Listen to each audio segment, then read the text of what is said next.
అందరికీ నమస్కారం అండి. వేదిక మీద ఉన్న పెద్దలకి, అలాగే నారా నందమూరి అభిమానులందరికీ కూడా నమస్కారం. ఇక్కడ అన్న నందమూరి తారక రామారావు గారు ఆత్మగౌరవ నినాదం అనే ఒక సమర పతాకాన్ని మనకు అందించారు.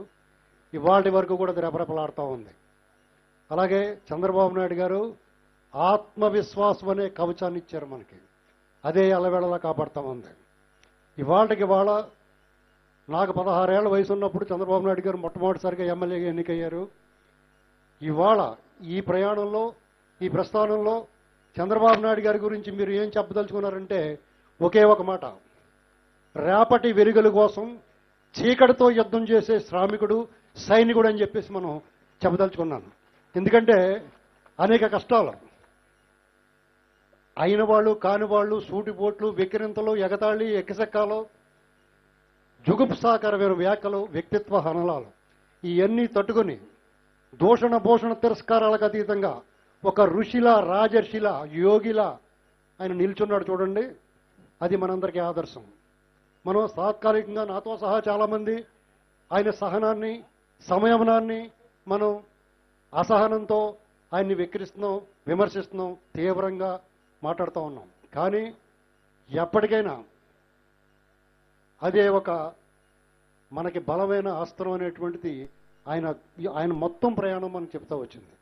ఇకపోతే ఆయన అంతరంగం అగాధం, అంతు చిక్కని వ్యూహం. ఇది మనందరికీ అది ఎప్పుడైతే ఆ వ్యూహం ఫలించిన తర్వాత నివ్వెరపోవడం మన వంతు. ఆయన ఏం చెప్పినా మొదట మనం వికరిస్తాం, వ్యతిరేకిస్తాం, విమర్శిస్తాం, తర్వాత మూసుకుని అనుసరిస్తాం.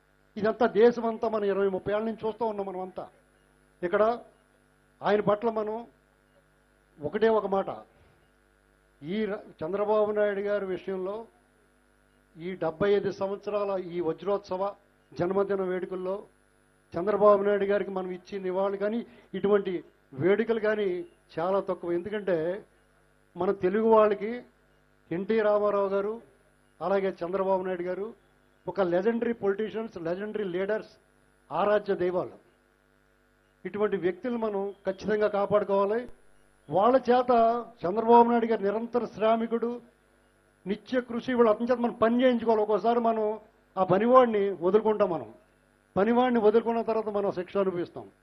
అయితే చంద్రబాబు నాయుడు గారి విషయంలో నాలాంటి అభిమానులు, అలాగే లావణి గారు లాంటి భక్తులు, అంటే ఆవిడ అభిమాని, సానుభూతి పర్రాలు, పార్టీ కార్యకర్త కాదండి, భక్తురాలు. ఆవిడ 5-6 పుస్తకాలు రాసింది, హిందీలో కూడా రాసింది, దేశమంతా తెలవాలండి. అటువంటి వాళ్ళు ఉండడం చంద్రబాబు నాయుడు గారికి ఒక రకంగా ఆయన జీవిత సాఫల్యమే. ఇదంతా కూడా ఆయన సాధించింది. ఎక్కడా కూడా గర్వం కానీ, అహంకారం కానీ కళలో కనిపించకుండా, ఆయన జీవితాన్ని నడిపించకుండా నిత్యం ఆయన అసలు ఆ శ్రమకి మలాటి వాళ్ళని కూడా చాలా ఆశ్చర్యం. నిలువుగాళ్ళ మీద నిలబడి 18 గంటలు, 15 గంటలు, 14 గంటలు ఆయన నిలబడి అలాగే ఈ వ్యవహారాలు చక్కబెడుతూ ఉంటే బాధ వస్తూ ఉంటుంది. ఎన్నాటికి చంద్రబాబు నాయుడు గారికి ఈ విషయంలో ఆయన ఒకే ఒక మాట అండి: ఆయన్ని ఎదుర్కోలేని కొన్ని దుష్టశక్తులు ఆయన పట్ల అసూయ, ద్వేషంతో ఆయన్ని కించపరచడానికి ప్రయత్నం చేస్తాం. కారణం ఏంటంటే ఆయన ఒక పర్వతం, వీళ్ళు ఎక్కలేరు. ఆయన ఆకాశం అందుకోలేరు. ఆయన ఒక శిఖరం, వీళ్ళు చేరుకోలేరు. ఇదే కారణం అండి. ఎందుకంటే ఈ విషయంలో ఆయన ఎప్పుడూ కూడా ఒకలాగే ఉన్నాడు. వీళ్ళంతా కూడా వీళ్ళ ప్రయత్నాలు వీళ్ళు చేస్తూ ఉంటారు. నాది ఆఖరిగా ఒకే ఒక మాట: చంద్రబాబు నాయుడు గారు లాంటి ఒక లెజెండరీ పొలిటీషియన్ జీవించి ఉన్న కాలంలో జీవించి ఉండటం అనేటువంటి నా జీవిత సాఫల్యంగా, నా అదృష్టంగా, నా భాగ్యంగా భావిస్తా ఉన్నాను. అందరికీ నమస్కారం, ధన్యవాదాలు. Thank you sir. Next Appasani Rajesh గారిని మాట్లాడవలసిందిగా కోరుకుంటున్నాను. దయచేసి గమనించండి, ఇంకా చాలా మంది గెస్టులు మాట్లాడవలసిన వారు ఉన్నారు కాబట్టి సమయాన్ని కొంచెం దృష్టిలో ఉంచుకొని ఓన్లీ ఒక 2 minutesలో కంప్లీట్ చేస్తారని కోరుకుంటున్నాం. వేదిక మీద ఉన్న పెద్దలు, అలాగే ఆహుతులు అందరికీ కూడా నమస్కారం. 75 సంవత్సరాలు చంద్రబాబు నాయుడు గారికి నిండాయి అని అంటే నాకైతే నమ్మశక్యంగా అనిపించటంలా. ఎందుకంటే గతంలో ప్రభుత్వ ఉద్యోగం నుంచి రిటైర్ అవడానికి 58 సంవత్సరాలు ఉండేది రిటైర్మెంట్ ఏజ్. తర్వాత దాన్ని గ్రాడ్యువల్గా ఇప్పుడు తెలంగాణలో 60 సంవత్సరాలు అనుకుంటా, ఆంధ్రప్రదేశ్లో 62 సంవత్సరాలకు పెంచాం. అంటే 62 సంవత్సరాల తర్వాత ఇక మీ పని అయిపోయింది సర్దుకోండి అని చెప్తున్నాం. మన కుటుంబంలో పెద్దలకు కూడా 60 సంవత్సరాలు నిండగానే షష్ఠి పూర్తి అని చెప్పని, ఇక మీరు మాకు ఆశీస్సులు అందించండి చాలే, ఇక నిర్ణయాధికారం మేము తీసుకుంటున్నాం అని చెప్పని నెక్స్ట్ జనరేషన్ వాళ్ళని రిటైర్ చేపిస్తా ఉన్నారు.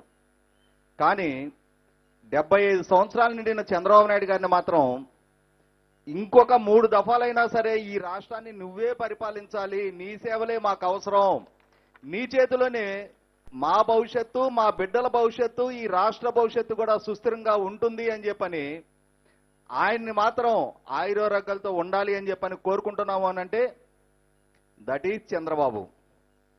Chandrababu is something special. నేను 2 ఇష్యూస్ చెప్పి ముగిస్తా. 30 సంవత్సరాలు అంటే 1995 సెప్టెంబర్ 1 చంద్రబాబు నాయుడు గారు మొట్టమొదటిగా ముఖ్యమంత్రిగా ప్రమాణ స్వీకారం చేసి ఈ సెప్టెంబర్ 1 వస్తే 30 సంవత్సరాలు పూర్తవుతుంది. ఈ 30 సంవత్సరాల్లో పాలకుడిగా ఆయన సమాజం మీద చాలా బలమైన ముద్రేశారు.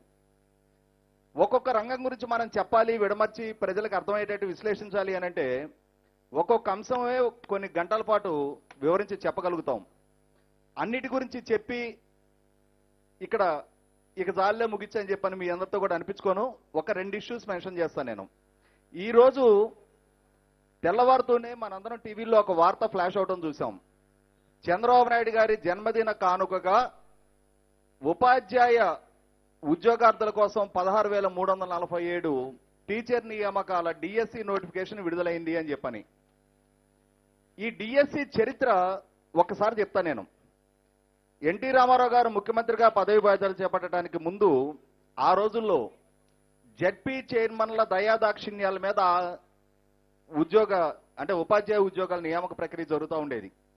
డబ్బు రాజకీయ ప్రమేయంతో ఆ రోజుల్లో ఉపాధ్యాయ నియామకాలు జరుగుతూ ఉండేవి. భవిష్యత్తు తరాలని తీర్చిదిద్దే ఉపాధ్యాయులు కేవలం మెరిట్ ప్రాతిపదిక మీద జరగాలి తప్ప ఈ విధమైన రాజకీయ ప్రమేయంతో జరగకూడదు అని చెప్పని అన్న ఎన్టీ రామారావు గారు మొట్టమొదటిగా డిఎస్సి విధానాన్ని తీసుకొస్తే ఇప్పటికీ ఈ రోజు విడుదలైన నోటిఫికేషన్ 16 డిఎస్సి నోటిఫికేషన్.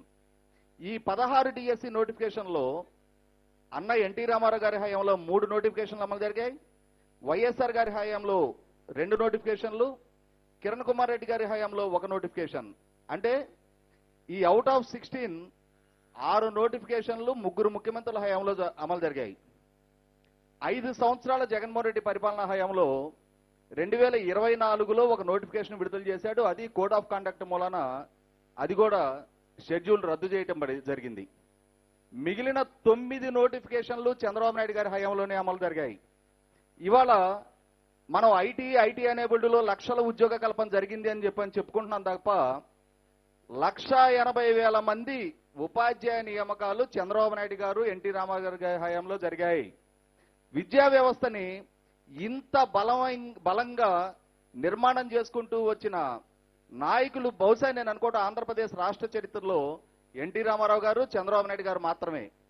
ప్రతి కిలోమీటర్కి ఒక ఎలిమెంటరీ స్కూలు, ప్రతి 3 కిలోమీటర్లకి ఒక అప్పర్ ప్రైమరీ స్కూలు, ప్రతి 5 కిలోమీటర్లకి ఒక హై స్కూలు, ప్రతి మండలానికి ఒక జూనియర్ కాలేజ్, ప్రతి రెవెన్యూ డివిజన్కి ఒక ఇంజనీరింగ్ కాలేజ్ అనే కాన్సెప్ట్ తోటి ఆ రోజు విద్యారంగానికి ఇచ్చిన ప్రాధాన్యతే చంద్రబాబు నాయుడు గారు 1995లో ముఖ్యమంత్రిగా పదవి బాధ్యతలు చేపట్టే నాటికి ఉమ్మడి రాష్ట్రంలో కేవలం 38 ఇంజనీరింగ్ కాలేజీలు ఉండేవి, మొత్తం యూనివర్సిటీ క్యాంపస్ల్లో కానీ ప్రైవేట్ రంగంలో కానీ.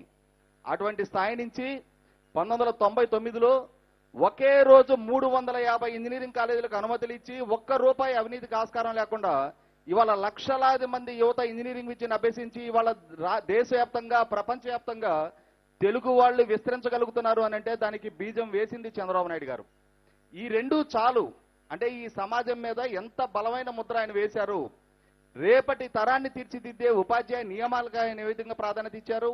అలాగే సాంకేతిక విద్య అవసరాన్ని గుర్తించి రాబోతున్న ప్రపంచవ్యాప్తంగా రాబోతున్న మార్పు చేర్పులను గుర్తించి ఆ అవకాశాలు అందుకోవటానికి కావాల్సిన భూమిక ఆ కాలేజీల నిర్మాణాన్ని ప్రోత్సహించింది, అవకాశం కల్పించింది. ఇంజనీరింగ్ విద్యని గ్రామీణ ప్రాంత రైతు కూలీ పిల్లల చేరుకు చేసింది చంద్రబాబు నాయుడు గారు. అటువంటి చంద్రబాబు నాయుడు గారు 75 సంవత్సరాలు కాదు, మనం చూస్తూ ఉండగానే రేపటి రోజున మన పిల్లలు కూడా ఆయన ముఖ్యమంత్రిగా కొనసాగుతూ ఉండగానే వాళ్ళ భవిష్యత్తు తీర్చిదిద్దుకోవాలి అని చెప్పని ఆకాంక్షిస్తూ మనందరి తరపున వారికి మరొక్కసారి హృదయపూర్వక జన్మదిన శుభాకాంక్షలు తెలియజేస్తున్నా. Thank you.